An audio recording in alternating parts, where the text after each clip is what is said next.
بسم اللہ الرحمن الرحیم۔ السلام علیکم۔ سوشل میڈیا پر تیزی سے پھیلتی اسلامیہ یونیورسٹی کی خبروں نے میرے اندر رونگٹے کھڑے کر دیے تھے۔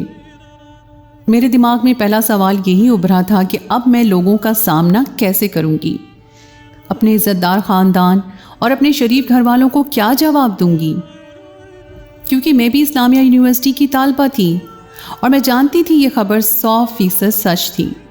میں نے اپنی یونیورسٹی میں تعلیم حاصل کرنے کے دوران جن حالات کا سامنا کیا تھا وہ مجھے روح تک تڑپا کر رکھ چکا تھا۔ میں خوف کا شکار تھی، مگر مجھے لگتا تھا میرا تعلیمی دورانیہ رازداری سے گزر جائے گا۔ آج لوگوں کی زبان پر اسلامیہ یونیورسٹی کی بدنام زمانہ کہانیاں سن کر مجھے لگ رہا تھا سب کی نظریں مجھ پر ہیں، سب کی انگلیاں مجھ پر اٹھی ہوئی ہیں اور میں اذیت سے مرنے والی ہو رہی ہوں۔ کچھ لوگوں کو اب بھی لگ رہا تھا کہ شاید اس بات میں کوئی سچائی نہ ہو، مگر یہ سچ میں نے خود پر جھیلا تھا۔ جب میں کالج میں جیسے تیسے اچھے گریڈز لے کر یونیورسٹی پہنچی تو میرے والدین نے مجھے روز باور کروا دیا کہ مجھے بہت اچھے سے پڑھنا ہے تاکہ ان کا پیسہ اور میرا وقت برباد نہ ہو۔ میرا گھرانہ مڈل کلاس سے کچھ اوپر درجے کا تھا اور میرا باپ اچھا کما رہا تھا، جس کی وجہ سے ہمیں کبھی بھوک یا مشکل کا سامنا نہیں کرنا پڑا تھا۔ ہم 5 بہن بھائی تھے اور میرے والد اپنی کمائی کا آدھے سے بڑا حصہ ہماری تعلیم پر خرچ کر رہے تھے۔ میری باقی بہنیں بھی اعلیٰ تعلیم حاصل کر رہی تھیں اور وہ بااعتماد اور ذہین لڑکیاں تھیں، اس لیے انہوں نے ہمیشہ بہترین گریڈز حاصل کیے تھے، جبکہ ان کی نسبت میں کن ذہن تھی۔ میں محنت کرتی تھی مگر اچھے نمبر نہیں لا سکتی تھی۔ میرا دھیان پڑھائی سے زیادہ گھر کے کاموں میں لگا رہتا تھا۔ میرے والد نے یہ سب دیکھ کر مجھے اسلامیہ یونیورسٹی میں داخل کرواتے ہی قریبی ہاسٹل میں شفٹ کروا دیا اور سختی سے تاکید کی کہ اپنا دماغ صرف تعلیم کی جانب رکھوں۔ میں نے پہلا سال بہت محنت سے پڑھائی کی، دن رات ایک کر دیے، مگر نتیجہ وہی تھا۔ میں نے پہلا سال کلیئر تو کر لیا مگر گریڈز قابل توجہ نہیں تھے۔ میرے گھر والے مجھ سے زچ ہونے لگے اور جب میں ہاسٹل سے چند دن کے لیے گھر پہنچی تو میری ماں نے مجھے اٹھتے بیٹھتے یہی جتایا کہ میں شروع سے ہی نالائق تھی اور اب تک سنجیدہ نہیں ہو رہی۔ ان کا ماننا تھا کہ کوئی بھی کن ذہن نہیں ہوتا، جو بھی محنت کرے اسے محنت کا صلہ ضرور ملتا ہے۔ میں اپنی بہنوں میں سب سے زیادہ خوبصورت تھی۔ میری شفاف دودھیا رنگت اور چمکتی ہوئی جلد تھی۔ یہی وجہ تھی کہ میرے گھر والوں کو لگتا تھا کہ میں صرف اپنی خوبصورتی پر توجہ دیتی ہوں، جبکہ ایسا بالکل نہیں تھا۔ میں نے اگلے سال مزید محنت کرنا شروع کر دیا۔ میرا دماغ کمزور ہونے لگا، مجھے ہر وقت گھر والوں کی ہدایت پریشان کرنے لگی۔ مجھے دن رات گھر والے کال کر کے پڑھتے رہنے کی ہدایت دیتے، مجھے بہت پریشان کرنے لگی تھی۔ ایسی سوچوں کا شکار رہ کر نتیجتاً میرا تعلیمی کارکردگی اور کام ہونے لگی۔ میں ہر وقت دماغی دباؤ کا شکار رہنے لگی۔ لیکچر کے دوران بھی میں چاہ کر بھی توجہ مرکوز نہیں کر پاتی تھی، جس کی وجہ سے میں اپنے پروفیسر کی نظر میں آ گئی۔ میری غائب دماغی محسوس کر کے میرے پروفیسر نے مجھے ایک طرف بلا لیا اور مجھ سے استفسار کرنے لگے کہ میں کس پریشانی کا شکار ہوں۔ لیکچر کے دوران میرا خیال کس طرف ہوتا ہے؟ وہ غصہ ہو رہے تھے اور میں اس اچانک سوال پہ گھبرا گئی تھی۔ میں نے بات بدلنے کی کوشش کی تو پروفیسر صاحب نے اپنا سخت لہجہ بدل کر نرمی بھرے لہجے میں مجھ سے میرے گھر کے حالات پوچھنا شروع کر دیے۔ وہ بہت کریت کر مجھ سے سوال کر رہے تھے اور جب میں نے جھوٹ بول کر سب اچھا ہونے کا یقین دلانے کی کوشش کی تو میرے جھوٹ بولنے پر پروفیسر بولے کہ ہم جیسے اساتذہ کا عمر بھر کا تجربہ ہوتا ہے، جس کی وجہ سے ہم طلباء کا چہرہ دیکھ کر ہی پہچان لیتے ہیں کہ وہ کس پریشانی کا شکار ہیں۔ ایسا کہہ کر انہوں نے مجھ سے کہا کہ تمہارے گریڈز بھی زیادہ بہتر نہیں ہیں، تم محنت کر رہی ہو مگر مسلسل تمہاری پڑھائی خراب ہو رہی ہے، بلکہ اس بار تمہاری کارکردگی بتا رہی ہے کہ تم شاید فیل ہو جاؤ۔ اس بات نے میرے ہوش اڑا دیے تھے۔ ایسا لگ رہا تھا جیسے پروفیسر صاحب نے بہت پہلے سے میرے ہر عمل پر نظر رکھی ہوئی تھی۔ مجھے پریشانی ہونے لگی کہ میرے کم گریڈز پر جہاں میرے والدین نے میرا جینا حرام کر رکھا تھا، وہ میرا فیل ہونے پر شاید مجھے گھر سے ہی نکال دیتے۔ میں مزید ذلت اور مزید بڑھ شرمندگی نہیں اٹھانا چاہتی تھی۔ پروفیسر کے ہمدرد لہجے پر میں نے روتے ہوئے انہیں اپنے سب حالات بتا دیے اور میں نے پروفیسر سے مدد کی، درخواست کی اور ان سے کہا کہ وہ مجھے کارکردگی بہتر کرنے کا کوئی ایسا طریقہ بتائیں جس سے میں اچھے گریڈز لے سکوں۔ اپنے گھر والوں کو راضی کر سکوں، کیونکہ اب میرے لیے گھر والوں کا دباؤ برداشت کرنا مشکل ہو گیا ہے۔ میری پریشانی پر میرے پروفیسر نے اچانک پراسرار سے لہجے میں مجھے ایسی بات کہی جو بیک وقت مجھے چونکا بھی گئی تھی اور متوجہ بھی کر گئی تھی۔ وہ بول رہے تھے کہ ایک ایسا طریقہ ہے جس سے تمہارے گریڈز بہترین ہو جائیں گے اور تمہیں کسی کے سامنے شرمندگی کا سامنا نہیں کرنا پڑے گا۔ میں نے جلدی سے وہ طریقہ پوچھا، مجھے مزید کوئی اور راستہ نظر نہیں آ رہا تھا۔ مجھے محسوس ہوا جیسے یہی آخری امید ہے۔ میں اپنی گریڈز اور اپنا رزلٹ بہترین کرنے کے لیے پروفیسر کا راستہ اپنانے کو تیار تھی۔ تب میری بےتابی پر میرے پروفیسر نے مجھ سے کہا کہ اگر تمہیں اچھے نمبر چاہیے تو اس دفعہ امتحانات دے کر میرے آفس چلی آنا، میں تمہارے پورے نمبر لگا دوں گا۔ میں تو یہ سن کر پر امید ہو گئی تھی۔ میں تب بالکل نہیں جانتی تھی کہ پروفیسر صاحب کی بات کا کیا مطلب ہے۔ میں نے تب مطلب جاننے کی کوشش بھی نہیں کی تھی۔ میں ایک سادہ سی لڑکی تھی جس کی نظر میں آج بھی تعلیم حاصل کرنے کی جگہ ایک قابل احترام جگہ تھی اور اساتذہ باپ کا رتبہ رکھنے والے لوگ تھے۔ میں ہمیشہ سے کن ذہن مشہور ہونے کی وجہ سے کتابوں کی دنیا میں غرق رہتی تھی۔ مجھے اندازہ نہیں تھا کہ باہر کی دنیا بہت بدل گئی ہے اور اب باپ جیسے استاد اپنے ہی طلبات کے وجود کے خریدار بنے ہوئے تھے۔ میں اطمینان سے ہاسٹل چلی گئی۔ میں نے اپنے والدین کو بھی کال پر اطمینان دلا دیا کہ اس بار میری کارکردگی سے میرے پروفیسر بھی پر امید ہیں اور ان کا کہنا ہے کہ میں اس بار شاندار رزلٹ لاؤں گی۔ میں نے جھوٹ پہلی بار اپنے والدین کو دیکھ کر بہت خوش کر دیا۔ شاید ان کے لیے مجھ سے زیادہ میری تعلیم معنی رکھتی تھی اور میرا دل اداس ہوا تھا، مگر مجھے خوشی تھی کہ میں اپنے ماں باپ کی خوشی دینے کی وجہ بن رہی ہوں۔ میں اپنی پڑھائی کو پوری توجہ دے رہی تھی اور دن تیزی سے گزرنے لگے اور پھر ہمارے امتحانات سر پر پہنچ گئے۔ میری تیاری بھرپور ہونے کے باوجود میرے پیپرز ویسے ہی ہوئے تھے، آدھے ادھورے اور جیسے تیسے پاس ہونے جیسے۔ مجھے اندازہ ہو گیا تھا کہ میں بہتر نتیجہ نہیں لا پاؤں گی۔ میں امتحانات سے فارغ ہوتے ہی گھبرائی ہوئی سی اپنے اسی پروفیسر کے پاس پہنچ گئی۔ مجھے دیکھ کر میرے پروفیسر صاحب نے خوش اخلاقی سے میرا استقبال کیا۔ میں نے جھجک کر انہیں اپنی پریشانی بتائی اور مدد کی درخواست کی۔ مجھے وہ پروفیسر ایک ہمدرد فطرت انسان لگتے تھے اور مجھے امید تھی کہ وہ میری مدد کریں گے۔ میری پریشانی پر انہوں نے مجھے اطمینان سے بٹھایا اور کہا کہ تم اپنے گریڈز کی طرف سے بے فکر ہو جاؤ، تمہارا رزلٹ اس دفعہ شاندار ہوگا، بس بدلے میں تمہیں مجھے اپنا تھوڑا سا وقت دینا ہوگا۔ میں نے اپنی گریڈز کی خوشی میں فوراً حامی بھری تھی۔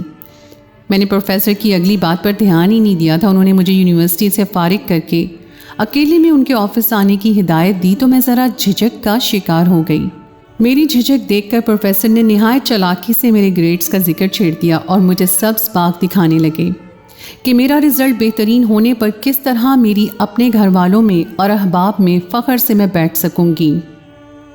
میں نے سب بھلا کر ارادہ کر لیا کہ میں پروفیسر کے ساتھ تھوڑا سا وقت گزار لوں گی، کیونکہ میں جانتی تھی یہ غلط تھا، مگر میں اب مزید اپنے برے رزلٹ کی وجہ سے گھر والوں کی ناراضگی نہیں سہ سکتی تھی۔ اس لیے پروفیسر کو ہاں کہہ دیا اور وہاں سے چلی گئی۔ دن ڈھلا تو ہر طرف خاموشی چھانے پر میں تیار ہو کر پروفیسر صاحب کے آفس میں پہنچ گئی۔ میری چھٹی حص بار بار مجھے خبردار کر رہی تھی کہ میں اکیلی وہاں جا کر غلط کر رہی ہوں، مگر اس وقت میرے دماغ پر صرف گریڈز کا بھوت سوار تھا۔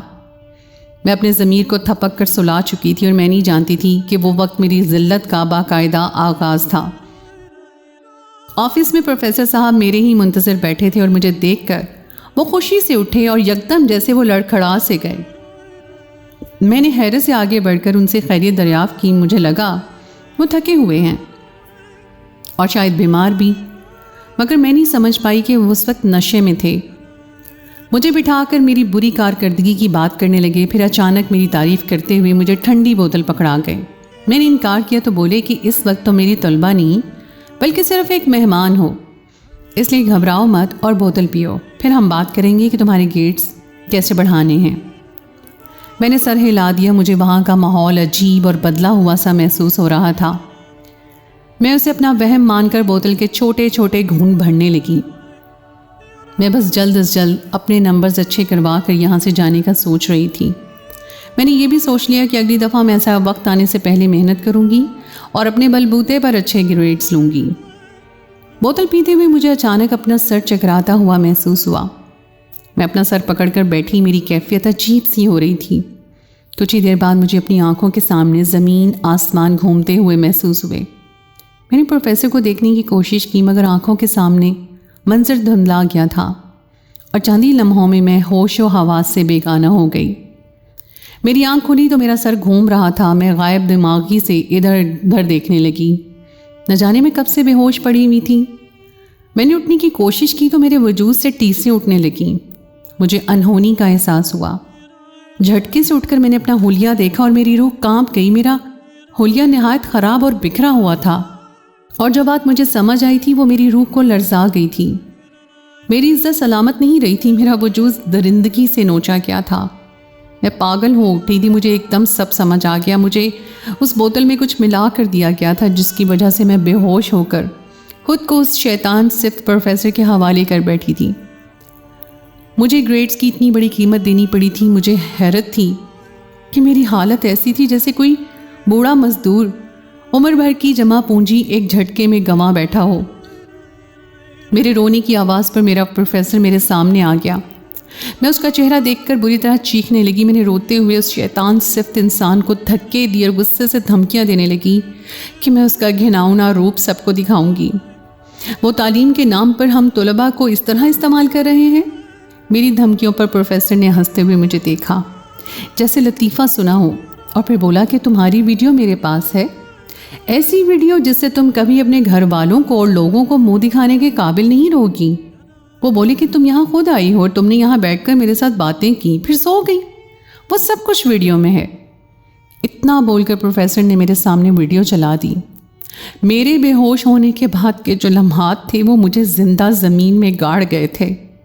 میرے لیے نظریں اٹھانا مشکل ہو گیا۔ میں ٹوٹی پھوٹی حالت میں ہاسٹل پہنچی اور زمین پر گرتی بری طرح رو پڑی۔ یہ میرے ساتھ کیا ہو گیا تھا؟ میں نے صرف عزت نہیں لٹائی تھی بلکہ اپنا کردار سوالیہ نشان بنا کر آ گئی تھی۔ مجھے یاد آیا کہ میرے دادا اکثر بتایا کرتے تھے کہ اسلامیہ یونیورسٹی ایک مدرسہ ہوا کرتی تھی، اس میں دینی تعلیم دی جاتی تھی، اسلام سکھایا جاتا تھا، ہمارے مذہب کی تعلیم دی جاتی تھی، پھر اس میں دنیاوی تعلیم کو شامل کیا گیا۔ تعلیم کو ماڈرن زمانے میں ڈھالا جانے لگا۔ لوگوں کا خیال تھا کہ دنیا اور دین ایک ساتھ چلایا جا سکتا ہے، مگر وقت کے ساتھ ساتھ دین پیچھے رہ گیا اور صرف دنیا کی تعلیم باقی رہ گئی۔ پھر اب تو دنیا کے ساتھ ضمیر فروشی بھی شامل ہو چکی تھی۔ وہ وقت کہاں گیا تھا جب اساتذہ باپ کا درجہ رکھتے تھے، جب یہ رتبہ اور مقام صرف عزت کے دائرے میں رہتا تھا۔ آج میں ایک ایسے ہی ناقابل عزت پیشے سے تعلق رکھنے والے انسان کے ہاتھوں ذلیل ہوئی تھی۔ میری حالت قابل رحم تھی۔ میں 2-3 روز تک کسی کا سامنا کرنے کی ہمت پیدا نہیں کر پائی تھی۔ سیمسٹر کے بعد چھٹیاں تھیں اور مجھے گھر جانا تھا۔ میں رزلٹ کے بعد نہیں جانا چاہتی تھی، میرے پاس اب کچھ نہیں رہا تھا۔ تعلیمی میدان میں مات کھا چکی تھی اور اپنی عزت کا خزانہ بھی لٹا چکی تھی۔ کچھ دن بعد میرا رابطہ گھر والوں سے نہیں ہوا تو وہ مجھے کال پر کال کرنے لگے اور مجھے بار بار پڑھائی پر توجہ دینے کی ہدایت دینے لگے۔ ان دنوں میری ایک کزن کا رزلٹ آیا تھا جو کہ بہت شاندار تھا، اور میرے والدین اس بار میری طرف سے بھی اچھے نتیجے کی خبر سننے کے بےتاب تھے۔ میری ماں نے مجھے واضح الفاظ میں جتا دیا کہ اگر اس بار میں نے کم نمبر لیے تو وہ لوگ مجھے مزید نہیں پڑھائیں گے۔ یہ بات مجھے پریشان کرنے کے بجائے مطمئن کر گئی تھی۔ میں اب یہی چاہتی تھی کہ میں تعلیم چھوڑ کر گھر بیٹھ جاؤں۔ میں خاموشی سے اپنا سامان سمیٹنے لگی۔ میں سوچ چکی تھی کہ میرے والدین مجھے لینے آ جائیں گے، مگر میری تیاری رائے گاہ گئی تھی۔ میرا رزلٹ آیا تو میرے گریڈز بہترین تھے۔ پروفیسر نے اپنا کہا پورا کیا تھا اور میری عزت کے بدلے مجھے بہترین رزلٹ دے دیا تھا۔ پہلی بار میرے والدین نے میرے شاندار رزلٹ کی وجہ سے خاندان بھر کی دعوت کی تاکہ میرا رزلٹ ہر ایک کو دکھا سکیں۔ میری پورے خاندان میں واہ واہ ہونے لگی۔ سب میرے والدین کو شاباش دینے لگے۔ وہ مجھ پر ڈبل پیسہ لگا کر مجھے نہ صرف پڑھا رہے تھے بلکہ ہاسٹل میں ڈال کر بھرپور وقت دے رہے تھے کہ میں پڑھائی کر سکوں۔ میرے والدین خوش ہو رہے تھے اور اسی خوشی کا نتیجہ یہ نکلا کہ مجھے دوبارہ ہاسٹل بھیجتے ہوئے پہلے سے بھی زیادہ ہدایت دی گئیں اور بار بار یہ سمجھایا کہ میں ایسے ہی محنت کرتی رہوں اور شاندار کارکردگی دکھاؤں تاکہ ان کی عزت ایسی ہی بنی رہے۔ یہ بات مجھے پریشان کر گئی تھی اور میں جانتی تھی کہ یہ رزلٹ کیسے ملا تھا مجھے۔ میں ایک اور دباؤ لے کر واپس پہنچی تھی اور میں اب گھبرائی ہوئی تھی۔ جب یونیورسٹی گئی تو پروفیسر نے مجھے پھر سے بلوا لیا. میں بری طرح خوف زدہ ہو گئی. میں نہیں چاہتی تھی کہ میرے ارد گرد کے طلباء یہ بات جانیں. مجھے اپنا راز رکھنے کے لیے مجبوراً پروفیسر کے پاس جانا پڑا. وہاں گئی تو میرے ہوش اڑ گئے. پروفیسر مجھے اپنے ساتھ کہیں لے جانا چاہتے تھے. میں نے منع کیا تو وہ مجھے بلیک میل کرنے لگے کہ میری ویڈیو لوگوں میں پھیلا دیں گے. یہ بات مجھے شرمندگی سے گاڑ دینے کے لیے کافی تھی. میں بے بسی سے رو پڑی. میری زندگی ایک عذاب مسلسل کا روپ دھار چکی تھی.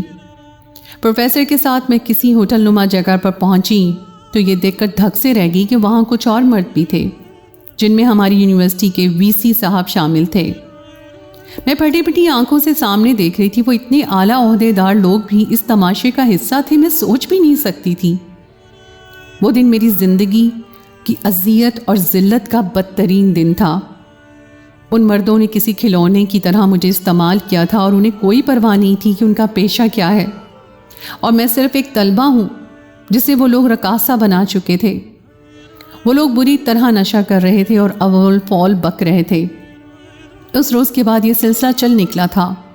ہر بار میری ویڈیوز لوگوں میں پھیلا دینے کی دھمکی دے کر مجھے استعمال کیا جانے لگا. میری نازیبا تصاویر اور ویڈیوز کا ان کے پاس ایک ڈھیر جمع ہو چکا تھا. ہر بار میری پریشانی اور رونے دھونے سے تنگ آ کر انہوں نے مجھے ڈرگ کے انجیکشن لگانا شروع کر دیے. ڈرگ میرے جسم میں جانے کے بعد سے میں مکمل طور پر اپنے حواس کھو چکی تھی. اس کے بعد بھی جب چاہتے مجھے بلوا لیتے. ایسا لگتا تھا جیسے ایک مفت کی رقاصہ ان کو میسر آئی ہوئی تھی. اس دوران میں اور بھی بہت سی لڑکیوں سے میں ملی. وہ سب لڑکیاں جو میری طرح ان شیطانوں کا ترنوالا بنی ہوئی تھیں. سب لڑکیوں کو کم بیش ایک جیسی کہانی تھی. ان کو بھی میری طرح بہانوں سے استعمال کیا گیا. ان میں سے چند ایسی تھیں جو ایسے ہی مفت گریڈز بڑھوانے کے چکر میں خود کو پیش کر چکی تھیں، مگر کچھ ایسی تھیں جن کے ساتھ زبردستی کی گئی تھی. ان شریف لڑکیوں کو نشہ دے کر ان کی بے خبری کا فائدہ اٹھایا گیا تھا. سب کی ویڈیوز بنا کر ان کو کھل کر استعمال کیا جا رہا تھا. ان کو نشہ دے کر عادی کر دیا تھا جس کی وجہ سے وہ سب مجبور تھیں. جو وقت گزر رہا تھا میں مزید ان شیطان صرف لوگوں کو پہچانتی جا رہی تھی. وہ نہ صرف یونیورسٹی کے اندر یہ گند پھیلا چکے تھے بلکہ یہ لڑکیوں کو مل کر مختلف ہوٹلوں میں بھی پہنچ جاتے تھے. ہر بار جب میں نئے مرد سے ملتی تو مجھے یہی سننے کو ملتا کہ وہ میری ویڈیوز دیکھ کر میرے طلبگار ہوئے ہیں. میرا حسن اور نزاکت ان کو متوجہ کر گئی ہے. مجھے شدت سے احساس ہوا کہ ہم لڑکیوں کی ویڈیوز وہ لوگ اپنے جیسے دوسرے شیطانوں کو دکھا کر لطف اندوز ہوتے تھے اور ان کی طلب پر ہمیں ان کے سامنے پیش کر دیتے تھے. حد تو روز ہوئی جب میری طبیعت کچھ خراب ہونے پہ میرے پروفیسر نے فوراً ایمبولنس بلوائی. میں اس مہربانی پہ الجھ گئی تھی. میں نے اس روز صبح ناشتہ نہیں کیا تھا اور صرف کمزوری کی وجہ سے کچھ نقاہت محسوس کر رہی تھی. بس اتنی سی بات کے لیے ایمبولنس مجھے اتنا سیریس مریض ثابت کرنے کے پیچھے کیا وجہ کار فرما تھی. یہ بات مجھے اس ایمبولنس میں سوار ہو کر یونیورسٹی سے جاتے ہوئے پتہ چلی. مجھے راستے میں جوس اور کھانے پینے کا سامان دیکھ کر بہتر کر دیا گیا. میں ابھی سوچ میں ڈوبی ہوئی تھی کہ تیز رفتار ایمبولنس ایک فارم ہاؤس میں پہنچی. وہاں ایک باقاعدہ پارٹی کا اہتمام کیا گیا تھا. میرے علاوہ وہاں دوسری لڑکیاں بھی موجود تھیں. مجھے بیہودہ سا لباس پہننے کو دیا تو میرا صبر جواب دے گیا. میں وہ آدھا ادھورا لباس دیکھ کر غم سے چیخ اٹھی تھی. میرے انکار پر اور اپنی بات پر ڈٹے رہنے پر مجھے زبردستی نشے کا انجیکشن لگا کر وہ لوگ مجھے بیہودہ لباس پہننے پر مجبور کر گئے. میں اپنا ہوش گنواتے ہی ان کی پسندیدہ کٹ پتلی میں ڈھل گئی تھی. میرے باہر نکلنے تک اس فارم ہاؤس میں محفل گرم ہو چکی تھی. وہاں شراب اور شباب کی بہتات تھی. سب اعلیٰ عہدیداران اپنے رتبے کا لحاظ بھلائے پاگلوں کی طرح جھوم رہے تھے. میں ہر گزرتے دن کے ساتھ ان سب کی ضلالت کی حد دیکھ رہی تھی اور میں اکیلی اس سب کا شکار نہیں بنی تھی بلکہ میرے ساتھ اور بھی بہت ساری لڑکیاں تھیں. میرا تعلیمی دورانیہ اسی ذلت میں گزر گیا اور میں ہر بار سیمسٹر میں بہترین گریڈز لے کر اپنے والدین کا سر فخر سے بلند کرتی رہی. میرے والدین مجھے توجہ دینے لگے. میرا اپنے ایک نہایت لائق اور کامیاب چچازاد کے ساتھ رشتہ ہو گیا. میرے والدین اور سسرال والے مجھے لوگوں سے ملواتے ہوئے فخر محسوس کرنے لگے.